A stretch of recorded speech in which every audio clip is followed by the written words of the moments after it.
আসসালামু আলাইকুম।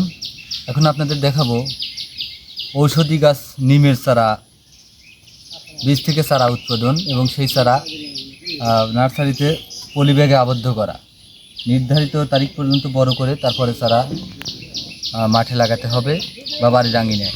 নিম এমন একটি ঔষধি গাছ যা বাড়ির আঙিনায় একটি গাছ থাকলে সে বাড়িতে রোগ ব্যাধি কম হবে। বিশেষ করে যদি নিমের খাট হয় তাহলে শরীরে অ্যালার্জি জাতীয় রোগ কম হবে। তাই বেশি বেশি আমরা নিমের চারা বাড়িতে রোপণ করবো ইনশাল্লাহ। প্রতিটা বাড়িতে একটা করে গাছ অবশ্যই রাখবো। নিম কাঠের দাম প্রচুর। সেই চারা কীভাবে দেখতে পাচ্ছেন, এগুলো বীজ ছিল, সেটা আমি এরকমভাবে চারা উৎপাদন করেছি। এখন সেই চারা পলিতে আবদ্ধ করব, কিছুদিন পলিতে রাখতে হবে। এই জৈব সার মিশ্রিত মাটি পলি ব্যাগে দিয়ে রাখলাম।